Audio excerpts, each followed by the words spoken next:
Audiolibro La tienda del corazón, del pastor Oxopar.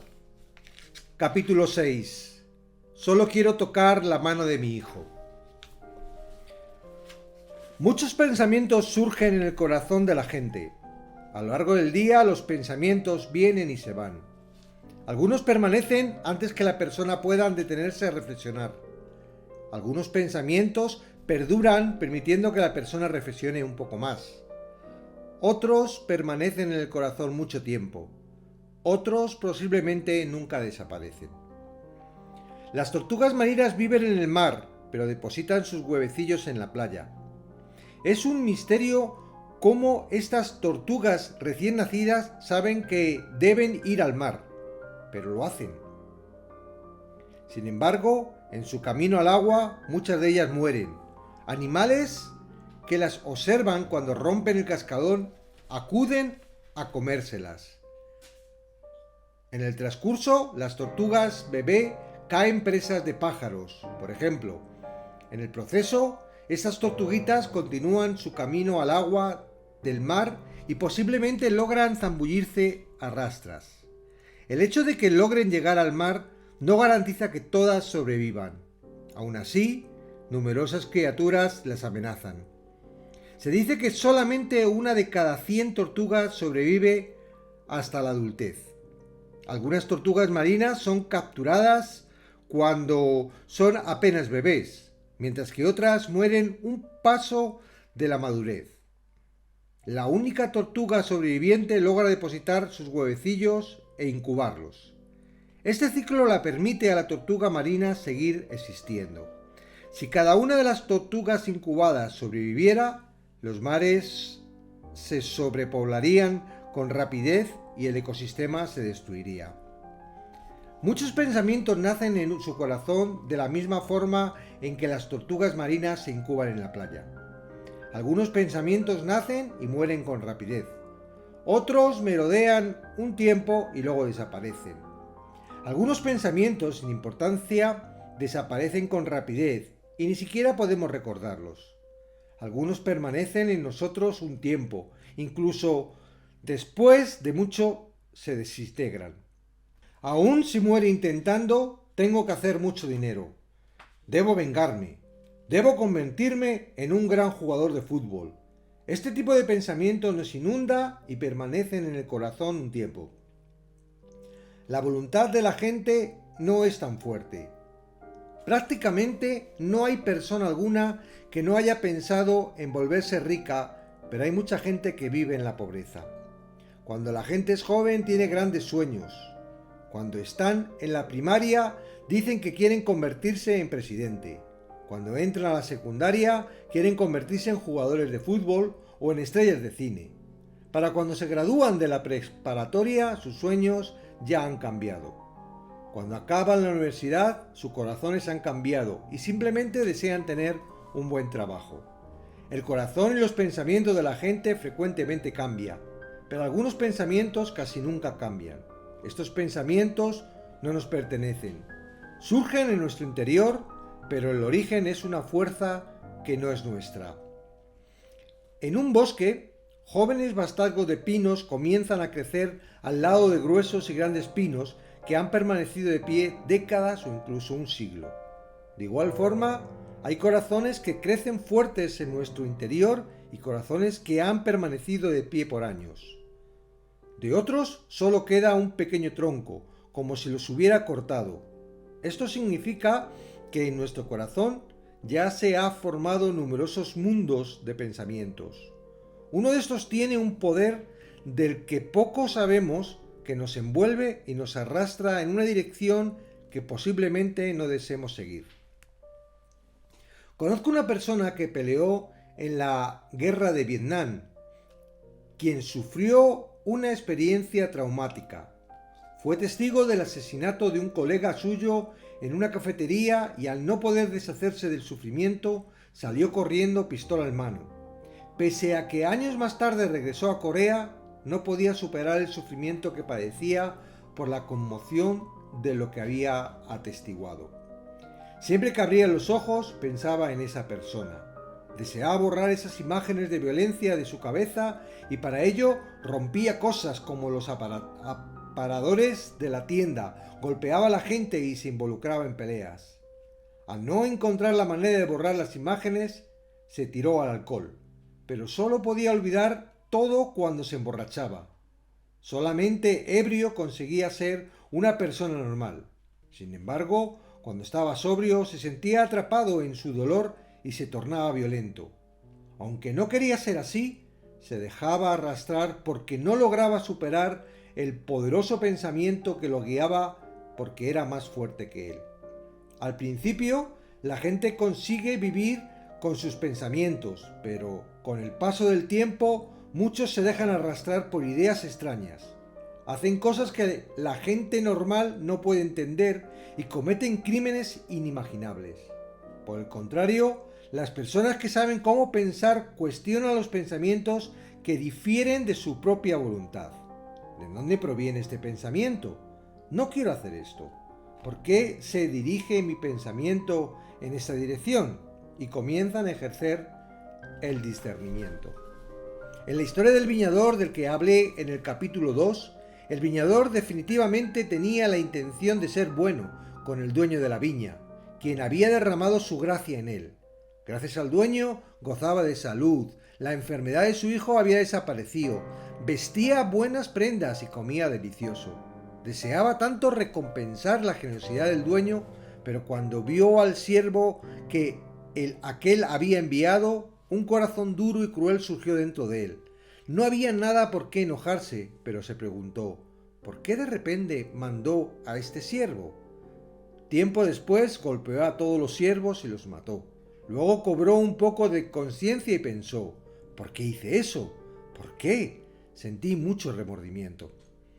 Mucha gente actúa de forma impulsiva acorde a los pensamientos que surgen y luego se lamentan. No entiendo por qué hice eso hoy.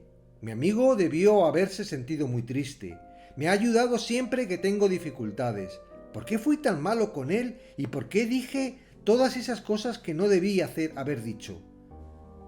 Me pregunto qué debía haber pensado. Pensará que soy una persona terrible. La gente se preocupa. En estas situaciones, si pudiera pensar que estaba obrando mal, sería una persona que analiza las cosas. En un nivel más profundo, es raro encontrar individuos que reconocen que este tipo de acciones no provienen de ellos mismos. Solamente creen ese pensamiento fugaz y perverso, forma parte de su propio proceso cognitivo. Se arrepiente de sus acciones, hace algunas conclusiones y juran nunca volver a actuar así.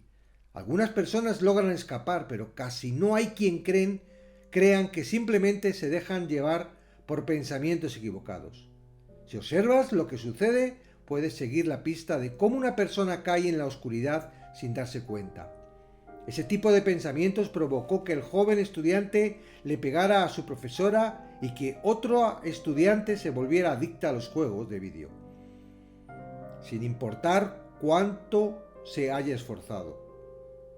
Cuando los pensamientos que surgen de nuestro interior son más fuertes que nuestra determinación, nos arrastran. Como resultado, cuando nos dejamos controlar por ellos, se vuelve muy difícil de liberarnos. Mucha gente no se da cuenta que existe una fuerza que la arrastra en determinadas direcciones porque hay oscuridad en su corazón. Sencillamente piensan, mejor no volveré a hacer eso. La gente ama la palabra igualdad. Muchos candidatos a congresistas gozan de hablar sobre conceptos como la igualdad. Dicen que la nación necesita ser un lugar donde todos sean iguales. Estas palabras no son más que mentiras. Si realmente amáramos tanto la igualdad, ¿por qué desearíamos ser congresistas?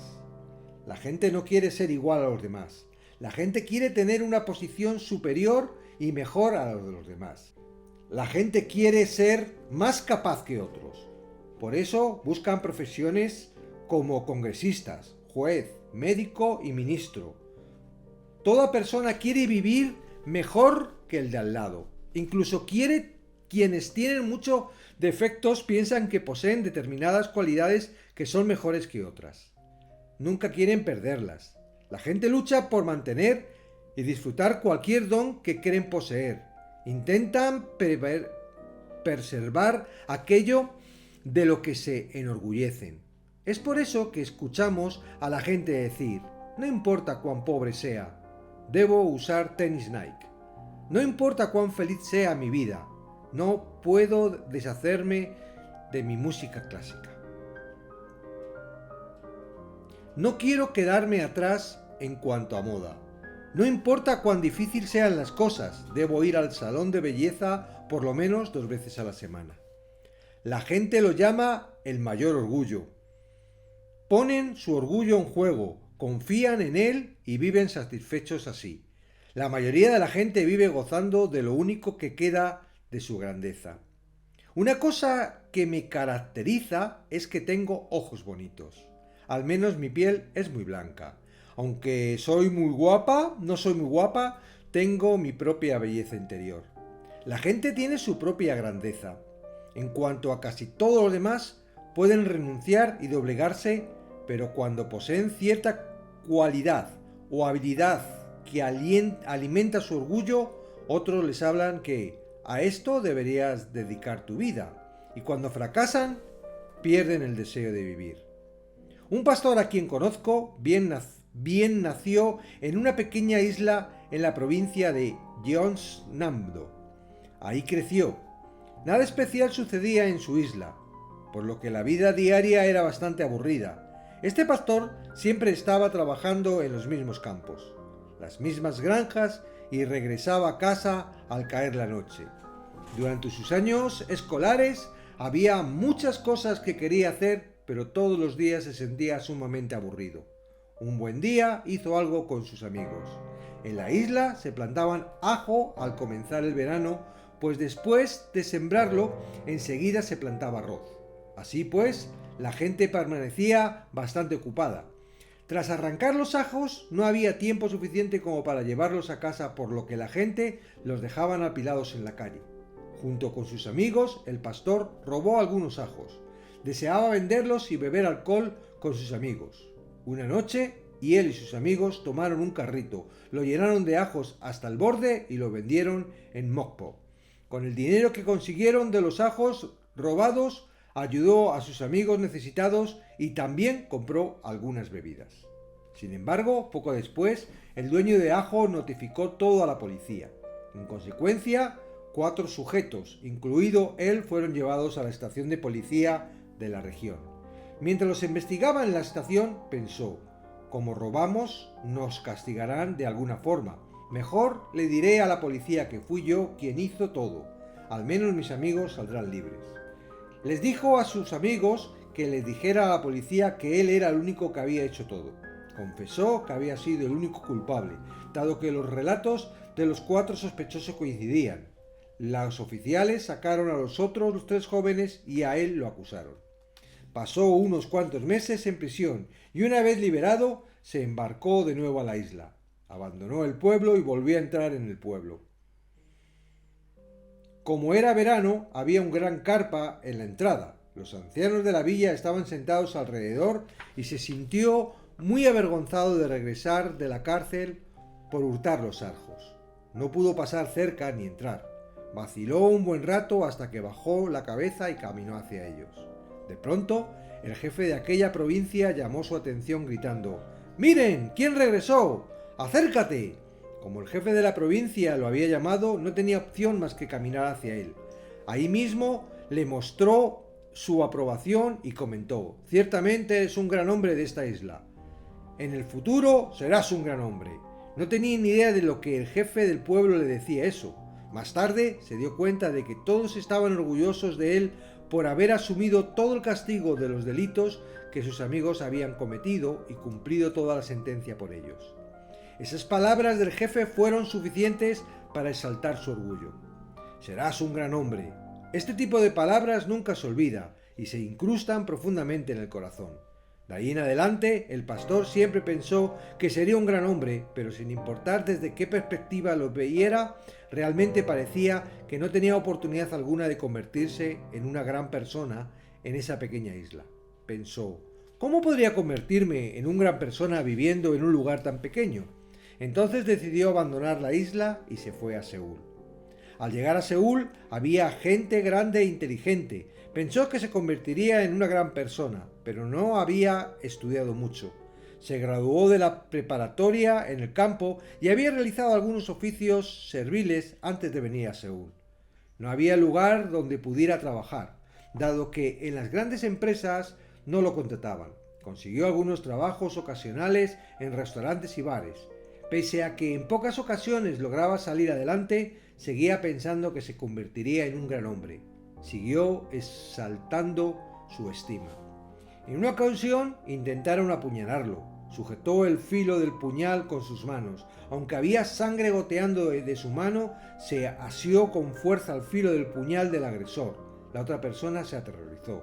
«Suelta el puñal antes que mueras». Después de intentarlo varias veces, se sintió realmente asombroso. Sin embargo, no había manera alguna de que se convirtiera en una gran persona y se unió a una pandilla. «Este es ahora mi mundo. Para ser grande no me detendré. Solo se vive una vez, no más. Soy un verdadero hombre». Siguió adelante valientemente y en verdad pensó que todo le resultaría. Pronto recibió información sobre un auto que transportaba una gran cantidad de dinero. Junto a algunos de sus amigos y emboscaron el vehículo. El empleado que transportaba el dinero se negó a entregar el maletín y lo apuñaló hasta matarlo. Fue atrapado y sentenciado a 15 años de prisión. Incluso ahí se negaba a renunciar a la idea de ser un gran hombre. Solo se vive una vez, no más, y continuó viviendo violentamente, involucrándose a menudo en peleas con otros reclusos. Los guardias intervenían y lo sancionaban, pero se volvía más agresivo y duro que otros presos. Generalmente recibía castigos más severos. Pensaba, ¿quién se cree que son? Uno de estos días gobernaré esta prisión. Me haré cargo de ese guardia. Trabajaba en el cuarto de calefacción de la cárcel. Un día, con una larga varilla de hierro, empujaba la leña hacia el horno. Calentaba la vara de hierro en el fuego hasta que se adquirió un color rojo brillante. La sacó y la colocó sobre un tronco de madera. Cuando la dobló hacia atrás, un pedazo de 10 centímetros se separó. Sin que nadie se percatara, lo enterró rápidamente. Desde ese día, siempre que entraba en el cuarto de calefacción a encender el horno, sacaba la pieza de metal y le daba forma. Después de un tiempo, consiguió tener un afilado puñal. Lo escondió en la bolsa de su pantalón y corrió hacia el guardia que había tenido en su contra. Sacó la vara que ahora era un cuchillo y lo puso en el cuello del guardia. «¿Qué estás haciendo?», preguntó el guardia. «Si quieres vivir, guarda silencio». Y el guarda temblaba de miedo. «Odio tanto este mundo que quiero abandonarlo, pero no me quiero ir solo. Te llevaré conmigo. Vamos, acompáñame». Al haber sostenido el cuerpo del guardia, se convirtió en una situación de secuestro y como consecuencia la sentencia aumentó.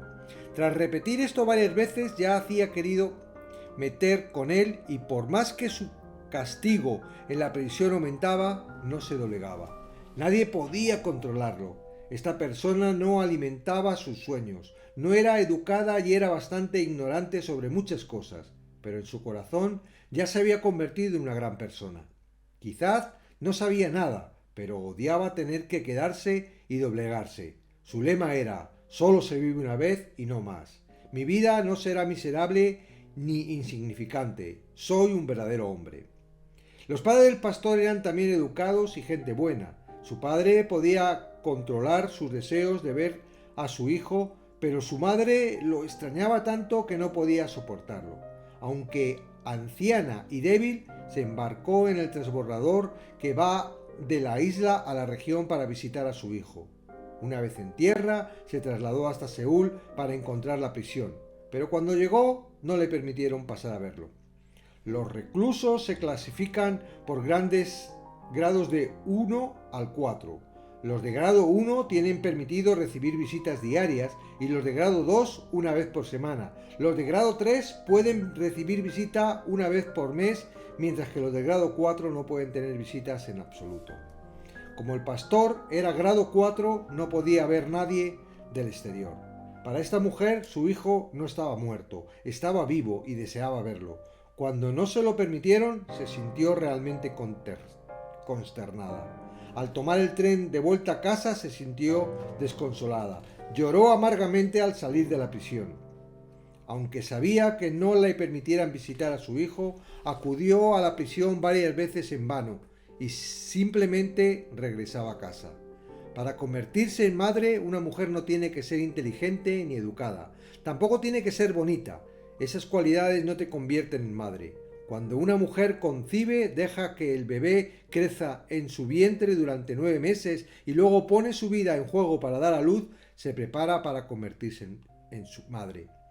Y una vez que ya lo es, tiene el corazón para amar a su bebé, tanto que daría la vida por su hijo. He aquí por qué la palabra más valiosa para todos es madre.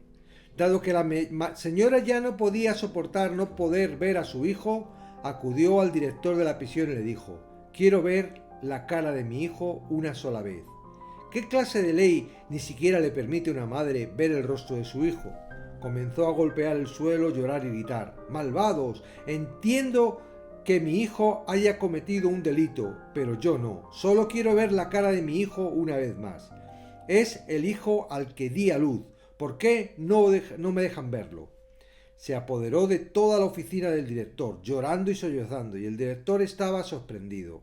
Aunque su hijo había cometido un terrible crimen, la insistencia de esa madre de amar incondicionalmente a su hijo era algo hermoso. Fue así que le autorizó una visita especial. Fue la primera vez que veía a su hijo en años. Por fin lo veía en la prisión. Señora, por favor, pase por aquí. El guardia tomó a la señora al cuarto de visitas. Era un lugar pequeño dividido con un muro de vidrio con orificios, a través de los cuales pudieron hablar. Pronto el hijo entró y se sentó justo enfrente de ella. Era su hijo, a quien tanto había extrañado. Rompió en llanto, él también. Sin poder decir una sola palabra, lloraron y los 10 minutos acabaron. El timbre sonó y el tiempo había acabado. El oficial le dijo que tenía que irse, pero ella gritaba: «Solo quiero tocar la mano de mi hijo una vez, por favor». Pero como el vidrio los separaba, no pudo hacerlo. La señora regresó a casa. Fue entonces cuando él sintió como algo resonaba con fuerza en su corazón.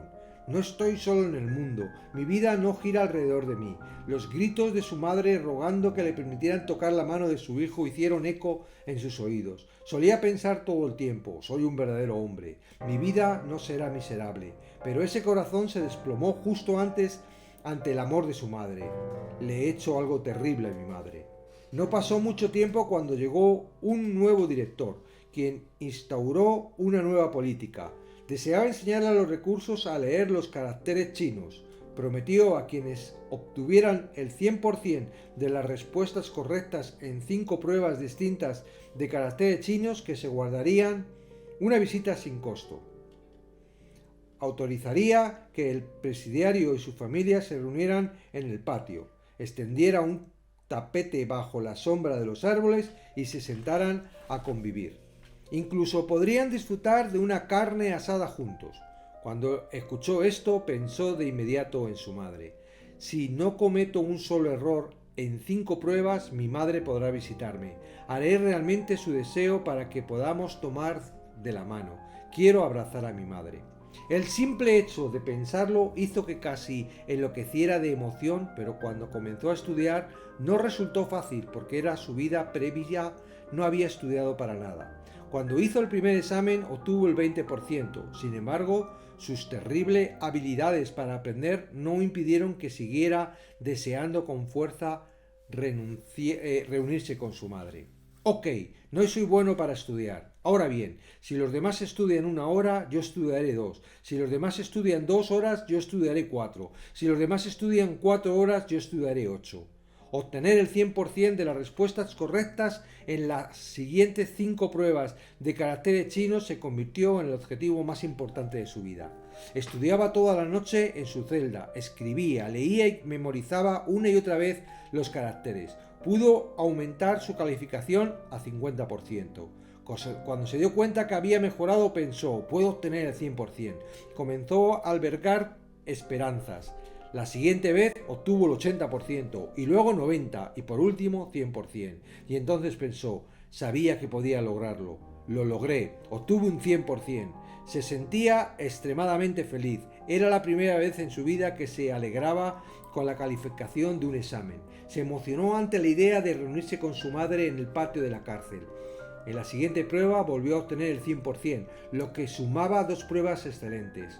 Como había estudiado con gran esmero, ya no le había costado tanto trabajar obtener un 100%. Por último, en la quinta prueba no obtuvo ni un solo error y pensó, mamá, lo logré, todo es por ti, mamá, te veré pronto. Le escribió una carta que decía, querida madre, el nuevo director estableció una regla especial que dice que si en 5 pruebas de caracteres chinos obtengo una calificación del 100%, se me permitirá tener una visita sin costo. Mamá, estudié con mucho esfuerzo porque deseo tanto verte y obtuve el 100% en todas las pruebas. Mamá, si vienes a visitarme, ya no tendremos que hablar con la pared de vidrio entre nosotros, sino que nos vamos a sentar bajo la sombra de los árboles en tapete sobre el césped del patio del reclusorio. Podríamos asar un poco de carne y disfrutar una visita de 2 horas. Visítame, por favor. Tan pronto como la carta llegó a casa, se alegró muchísimo. Claro que sí, hijo, por supuesto que iré a verte. Desde ese día en adelante se le veía muy contento. Era como un pequeño niño. Lo único que deseaba con ansia era el día en que se reuniría con su mamá. Por fin el día llegó. Se duchó en la mañana, se puso la ropa más bonita que tenía y la esperó. Su madre se despertó temprano y se embarcó hacia la región donde luego tomó el tren a Seúl. Calculó que su mamá probablemente llegaría al mediodía.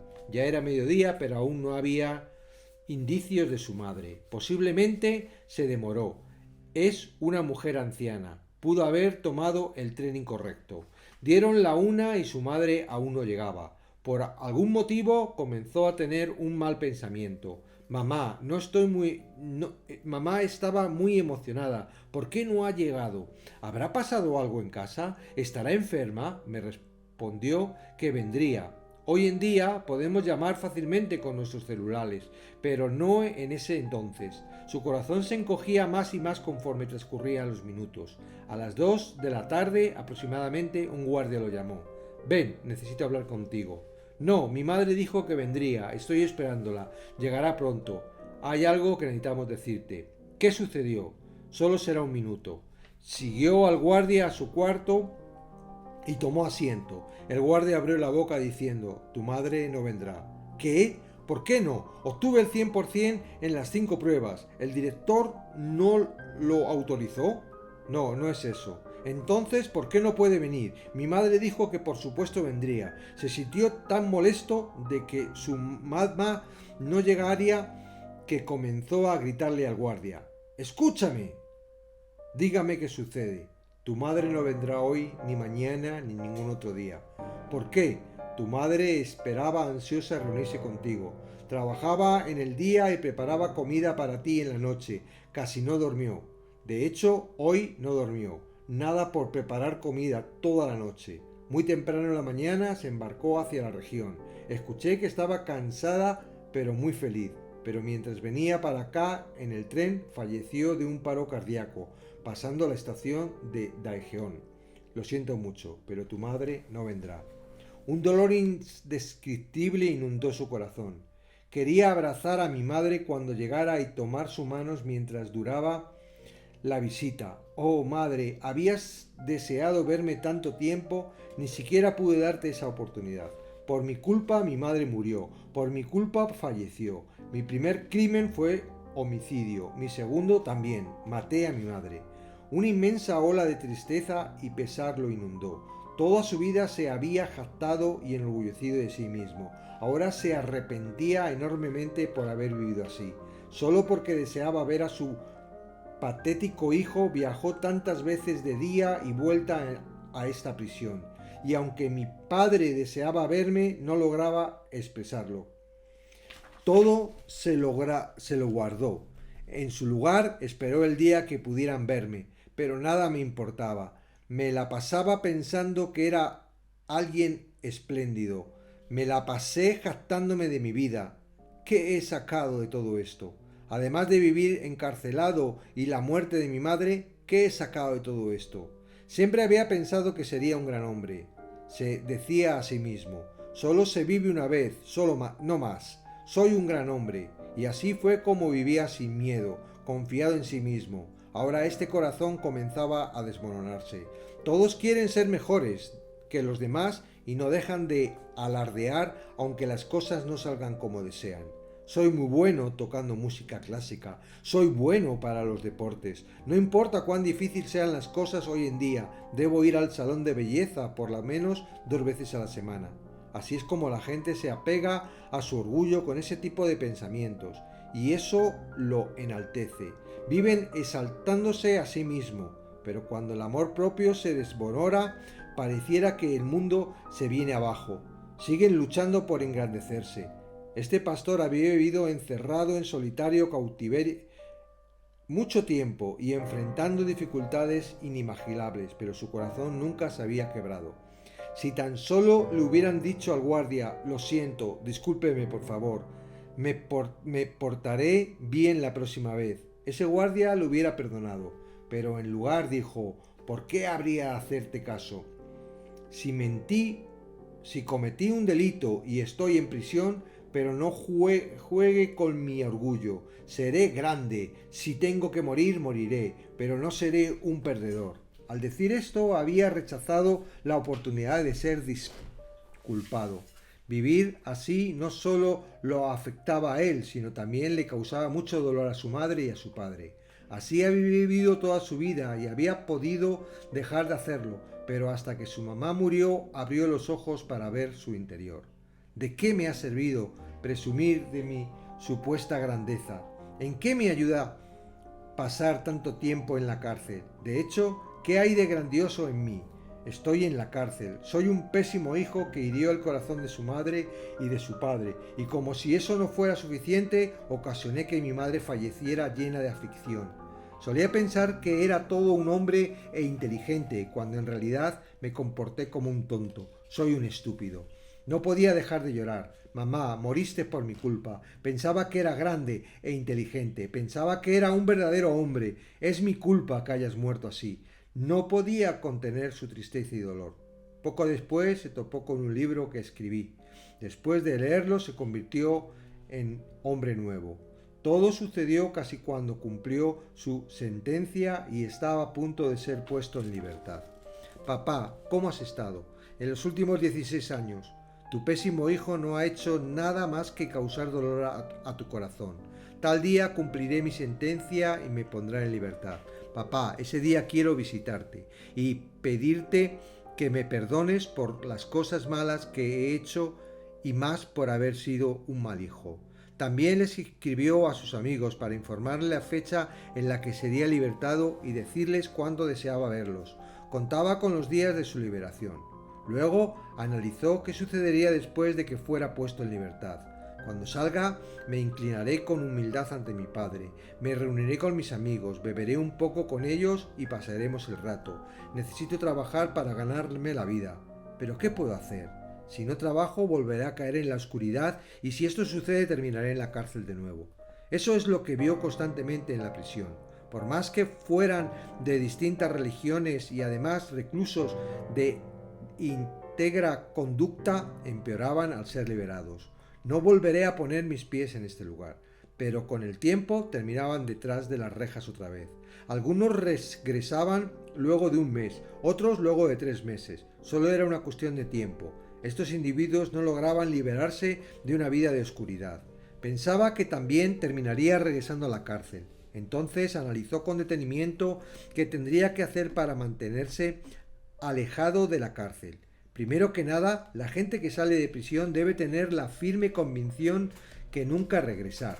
Analizó el motivo por el que incluso la gente buena termina siendo encarcelada de nuevo. No puedo hacer esto solo, necesito que me oriente alguien. Luego buscó la dirección en el anverso del libro que leyó y me escribió una carta. Pastor, cumplí una sentencia de 16 años en la cárcel, y pronto seré puesto en libertad. Pero tengo la impresión que terminaré regresando. Oriénteme, por favor. El día que fue liberado, acudió a visitarme. ya le había enviado una carta a su padre. Papá, una vez que me ponga en libertad, quiero visitarte de inmediato, pero si lo hago, volveré a pasar el tiempo con mis amigos. Entonces, mi antigua vida y terminaré regresando a la cárcel. Lo siento, papá, pero no puedo ir a visitarte ahora. Hay un pastor a quien respeto mucho, quiero aprender de él. Desde esa fecha se dio cuenta de cuán perversa y errada había sido su vida, de cuán dañina había sido, y con la intención de alejarse de todo eso visitó mi iglesia, ahí se quedó.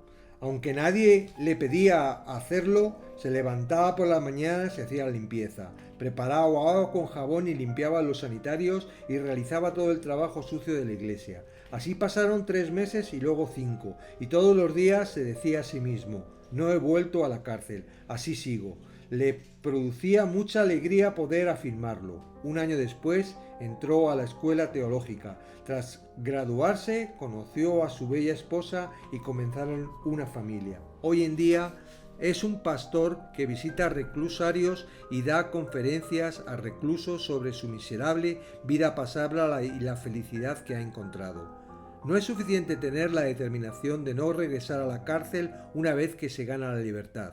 Eso no impedirá que regreses. Escuchan sus conferencias, que son muy diferentes a las demás. Los guardias se convencieron asombrados de que esta es la manera de cambiar a los prisioneros. Solía vivir impulsivamente sin pensar profundamente, pero se dio cuenta de que estaba equivocado y enmendó el camino. Desde entonces ha sido un brillante pastor que conduce a mucha gente hacia una vida de felicidad. No se debe a que intentó ser un buen hombre, sino a que conoció su verdadera naturaleza y aprovechó la oportunidad de gozar una vida dichosa.